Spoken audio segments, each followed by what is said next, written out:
head down and work hard, and don't walk up in this thing expecting anything. A lot of times people will walk in here like trying to feel entitled to something because you got longer hair and cuter faces. I don't do all that. Like, even though I'm in a group with like, I don't,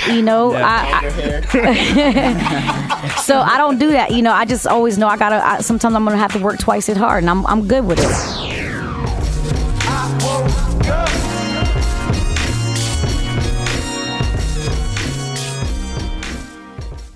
Salute. This is Eshawn Burgundy. Right now, you're in the field with the Track Stars. Yeah. Back in the field with the Track Stars, Ryan Righteous, Sean Tanner, DJ Jeremiah. We have a great show for you today. You do not want to miss it, I promise. The show is brought to you by Audible.com. Go to audibletrial.com/Trackstars with a Z, and you can get a free book on us. I just finished The Purple Cow by Seth Godin, which was amazing, I thought. And now I'm reading The 7 Habits of Highly Effective People, which is an old book. It was written back in like 89. And it's surprising. It's very Christian-y. I was surprised by that. I don't know if the guy's a Christian, but he says a lot of like God stuff. So it's good. It's long. I'm gonna be on that for a minute, but it's good. Like I said, me and Ryan's been reading, listening to audiobooks all year. We're probably like 12 in by now. So make sure you get your free audiobook on us. Get into that game, especially if you're an artist. You got to get up on your branding, your marketing, how to get yourself out there properly. I found another way. I don't know if I want to tell everybody about this, but I found another website that is amazing if you're an artist. So I may post it on Twitter or something. But make sure you're studying on how to get your stuff out there. I'm mixing mine in, you know what I mean? And it's difficult because I'm getting good stuff and I'm starting to try to quote it and like recite it back. And I'm like, wait a minute. Was that the book I was reading about entrepreneurship, or was that the book I was listening to about 6 figures in 6 months? So, one of the things I will say is like, be consistent when you do it. Make sure you get through your first book, get all the resources out of it, and then move on to your next book. I think that's the best way. Yeah. But just reminding you, man, to go to www.trackstars.com each and every Monday. Download the podcast. Make sure you're doing that. Go to YouTube channel. Please subscribe. Follow us on Trackstars Twitter account @Trackstars. Follow us on Instagram @Instagram Trackstars. Everything. All right, big news that we just released. We are giving away an iPad mini for Christmas time. Yeah. So you have to go to trackstars.com/universe, sign up, and you'll be entered to win the iPad mini. This is not like some radio promotion. We actually have one. It's over there. It's in the room over there. We already have it. We just need to ship it to somebody. So sign up. Enter in to win the iPad mini. We are giving it away in time for Christmas. You can use it as a gift or for yourself. I don't care. All right. So we have a special guest in the building. We have Butta P in the building from Florida. Yeah. How you doing? I'm amazing. How are you? Doing good. You got a lot of fans in here. Word. Yeah. they love you, man. It's always good. Yeah. So I know Jeremiah knows the history of Rhema Soul, everything. So I want him to start with this because Let's hear it. I ain't going to do it justice. That's funny. I think the thing is, the talk about it, man, can you just name some of the people that you guys like almost put on, man? Because y'all put on, there's a list of folks that y'all helped get on. I don't really say put on. Well, not put on, but just help get in the game, I would say. It's been a blessing to be able to serve people. I enjoy it. I'm one of those people that I enjoy seeing people passionate about what they do. And God has blessed me with a lot of different talents. Yeah. So like whatever I can do to help them get to where they're going, I try to do my best. It's messed me up at times, gotcha. But yeah, man. So like our crew in Florida, like we try to run a lot of stuff very tight, like as a family. Yeah. So Gavi came out of there. That's my little brother. I knew Gavi when he was 14. Marty Marr, met him. Yup, we don't call him. No one calls him Marty Marr. I do. But that's his Twitter handle. Marty Martin Social Club. We've known him for many of years. I remember when him and Fern met. He hit me up like, "Yo, I got this dude," whatever. Just Chino. A lot of people that we just helped. I just enjoy doing it behind the scenes and stuff like that. And for us, for Rhema Soul, it was very much of. We were the ones that had the bigger platform in South Florida, and so for us it was very much okay, how do we expand this platform in order for these guys to be able to come up behind us? Yeah. So when we're ready to kind of expand this, we're not the only ones leading this race. So it was awesome, man. They were very open to it. They learned, everything. We gave them everything that we had, our resources. Wow. And I mean, it's everyone. You can give everyone your resources. It's a matter of are they going to use it or not. And so the ones that we gave it to, they used it, they made use of it, and they killed it. So we set the foundation for them, and then just they took it on and did everything else. I'm from South Florida as well, and I don't know what schools y'all went to, but South Florida can be a little crazy now. Yeah. So how did y'all grow up in that environment and then get into Christian music and lead it in such a way? Because I know from my experience growing up there, it's a lot of, first of all, you're next to a beach. There's a lot of access to whatever you want. And not a lot of people choose to live a godly lifestyle in that environment. So the fact that you guys are like leading the industry right now is amazing. So can you explain that environment, what it's like living down there? It's like a different world almost. Yeah, South Florida can be a little crazy. It's kind of like New York. Like there's just so much stuff going on. Yeah. And so Florida, I've learned just traveling, like everyone has their own culture. Like Atlanta, I'm sure, is way different than what South Florida is. Like you're talking about just culture and as far as like reaching people. But South Florida, it's really been about just being transparent, like just keeping it real with people. The people that are in South, they're not going to walk into a church. It's just not it's just not going to happen. It's very rare that you're going to be like, hey, there's a church, let me walk in there. Like it's literally got to look appealing and attractive. Because you're competing with clubs, you're competing with just the beach. South Florida is a very rich place. So you're talking about it's normal to have a Lamborghini parked next to you and a Maserati in front of you. Like that's just normal life for us. I'm not pushing one yet, but I'm like a few grand short. I'm almost there. But it's normal life, you know what I'm saying? So like you literally have to just love on people. Like when you meet people, like you gotta just love them. Yeah. They gotta know that you're a genuine person and really reflect who Christ is, not just behind the four walls. So for us, that's really what it's been. I believe our community, just as friends, like has really been able to do that as well, and just talk to people, just coming from who we are and sharing our story. And so that for us has been what has kept us. And we all go to different churches. Mm-hmm. And so like my church is very heavy on discipleship, which I love because it's grown me in the past 2 or 3 years.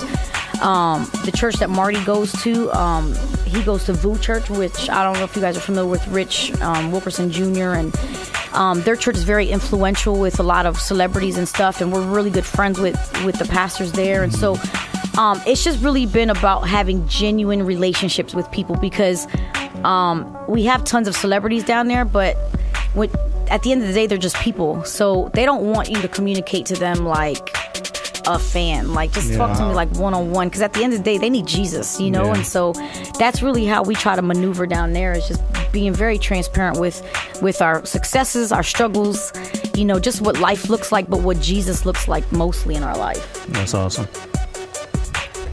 It seems like you and the rest of the ladies of CHH are becoming such a dominant voice for hip hop in our genre.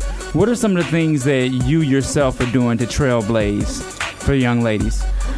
I just work hard.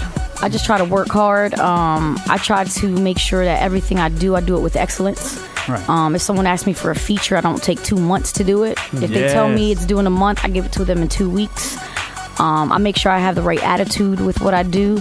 Everything that, unfortunately, that women get labeled with, I try to go beyond the norm and just do that for me, and just try to set an example for that.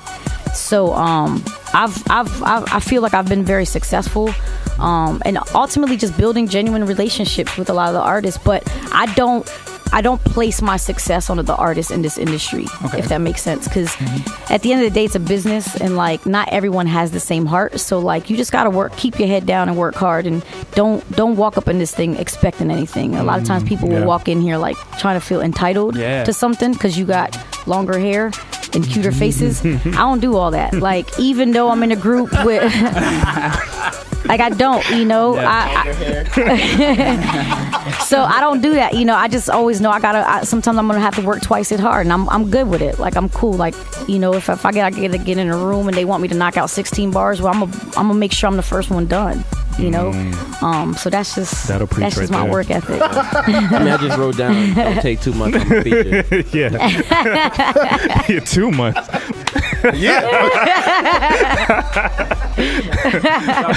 But it's worth it. Waiting on the sincere feature is worth it. Yeah, it's pretty good. It's worth it. He'll murder that joint. This year was good. Eventually. It's funny.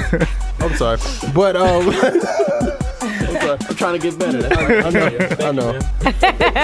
So what is it about that?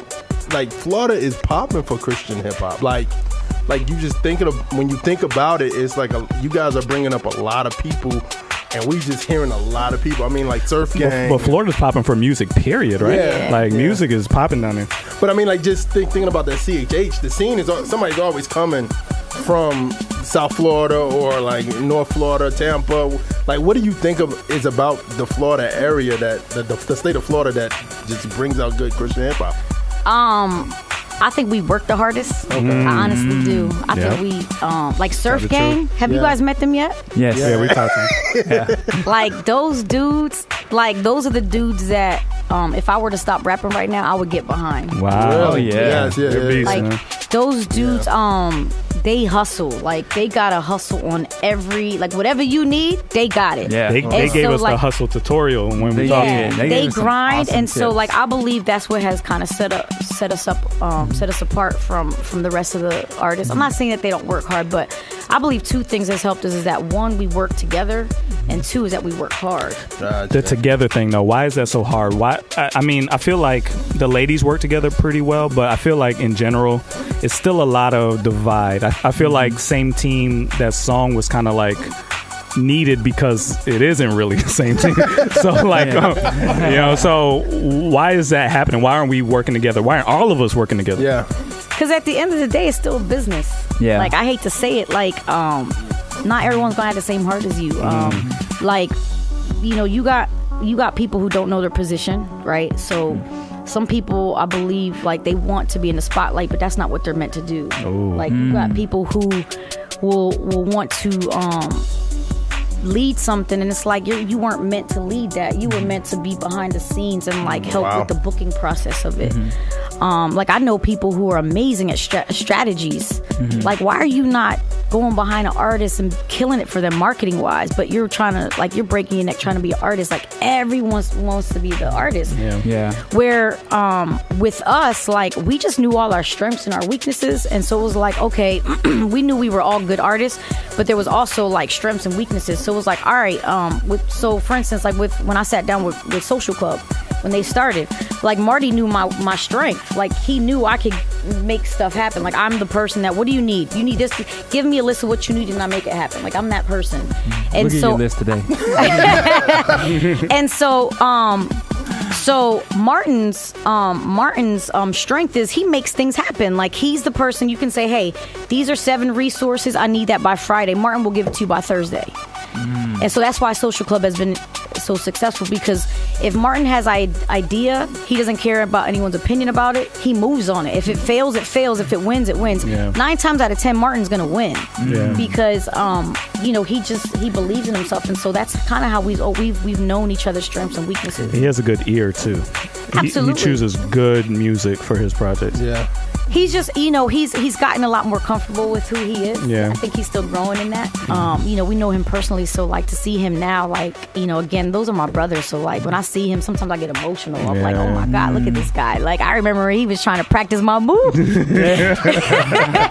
And so, it's just like, it's just cool. Like I think we've just always, that's what has made us stronger, is the behind the scenes stuff. It's not what people see, because I think a lot of times people see just what's on social media and, oh, okay, they're rocking together, but like we do life together, like you know what I mean. So these are relationships that were built from years. I knew when G was starting, Gavi, you guys call him Gavi, when he was starting, like I knew it was like, bro, your communication with people sucks. Like we need to fix that, But at the same time, you're a producer. Like you shouldn't have to be talking to people. So all right, let me take that from you, till we can get somebody in place that can do this for you. And that's how we always move. So you're saying there's geniuses that don't have people stepping up to help them get to where they're supposed to be. You got to know where your weak points are, and you got to find the people that are strong in there to fill those spots.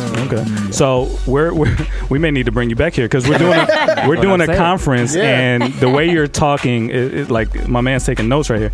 Like, we want to make sure that the next generation of artists get this early, because you guys have been in it for the long haul, so you've had time to learn all these little things along the way.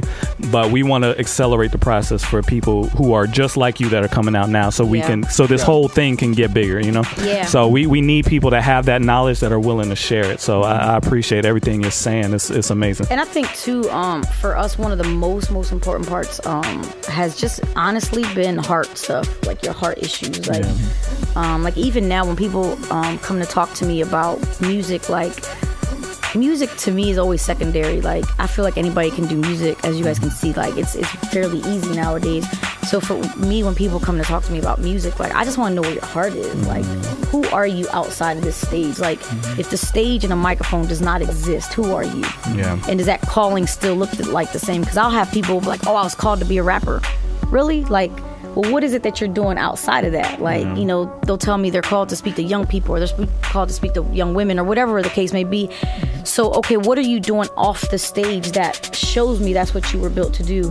And a lot of times the younger artists haven't figured that out yet. They don't know who they are yet and who God has called them to be. And so they're very quick to pick up a mic and write lyrics, and it sounds good, but the life behind it is not matching up, and so it's very shallow stuff. So for me, I don't care about the stage stuff. You can have that part of it. Like, I want to go in the foundation part. Like, where are you at? Who is it that you're trying to reach? How do we get you there? And how do I do life with you?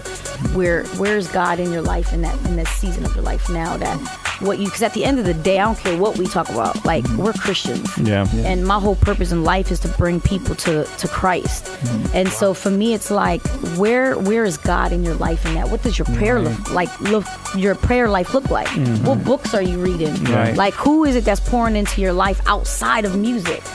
So I think a lot of people just see what's behind in front of social media and stuff, but it's really to me, that's what's the most important part. So with a lot of the guys I mentioned, like, that's it. My husband's very accountable with them, and hey, where are you guys at?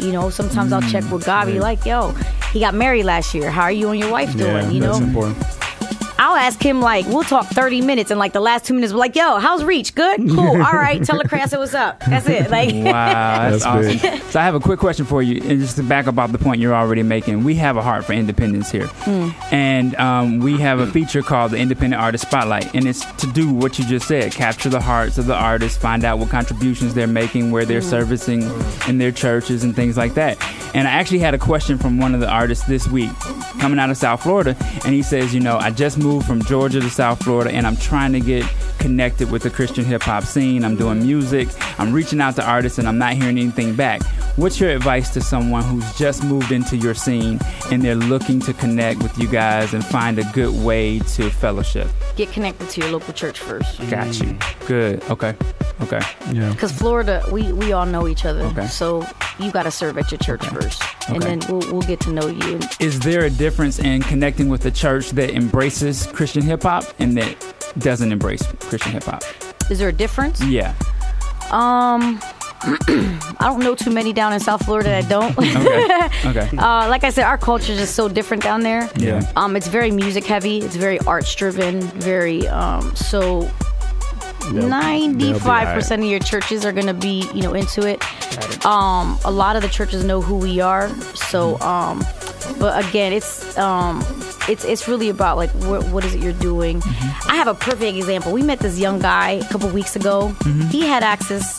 He had Ray Masoul in the building. He had Social Club in the building. He had D-Flow in the building. He had Chino Life in the building. All together. We were all hanging out. And we were at an event together. We were at my church, actually. All right. And so this young guy came to us, and instead of just introducing himself to us and on a more like humble, like, hey, I really like doing music. He was new to the scene type of thing. He came rip off music. He produces. He's the next big thing that's coming out of South Florida. That's what he said to all of us. And then he had my DJ play his music. And the music actually sounded really good. Oh, and Ray King was in there too. And he lost into a phenomenal opportunity that day to be able to just connect with us on a personal level because of the way he came at us. Because it doesn't matter how good the music is. Yeah, and so when I asked him, well, what church are you at? he wasn't plugged into a church. He was just doing music, and he would only. I found out later, like he shows up at our church only when we have events. And so, that type of stuff, that's not going to fly. Like you'll get someone's attention for a second, but we're not looking to connect with you musically. Yeah. Like, I'm just going to be honest. Like, if you do music, that's cool. But like, who are you? Like, and I believe that's any camp, Now then you got the business side of it that if you just want to connect musically, all right, we're going to exchange money and then that's it. Mm-hmm. But for me, I enjoy relationships. Like, I want to be able to know that I can tap into you in a couple months and say, hey, we got something going. Like, you want to roll with us? There you go. So, do y'all reach out to him though? Still, like, do you say, okay, that's what he is, so let me still reach out to him to talk to him and see? Not personally, but I spoke to the young man who brought him, and he's one of our leaders. So I let him know what the situation was, good. and just told him like, hey, he missed out on a great opportunity, but for future reference, I suggest you would speak to him about this, and this. Gotcha. Yeah, that's the kind of discipleship that people need. You know what I mean? Because if you're young and you're seeing this, the CHH thing looks like it's kind of established already, so they're seeing it as a means to an end versus this has been a family of believers just doing music for a long time.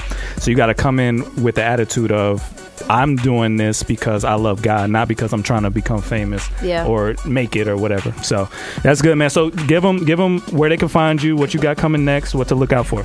Yes, you guys can check me out on buttap.com. I just released my record, The Coronation. So if you don't have it, you've got issues. It was free. A lot of people are like, why'd you put it out free? But I just wanted to put it out, man. I worked hard on it, but I wanted people to hear it. I didn't want to put a burden of paying for it. But I'm actually getting ready to get back in the studio, knock out a few more things. Cool. 2016, I'm trying to like completely just oversaturate.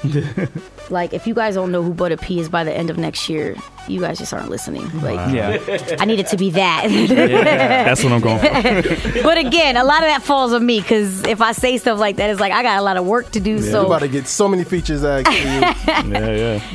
But yeah, man, that's it, man. Just really doing that.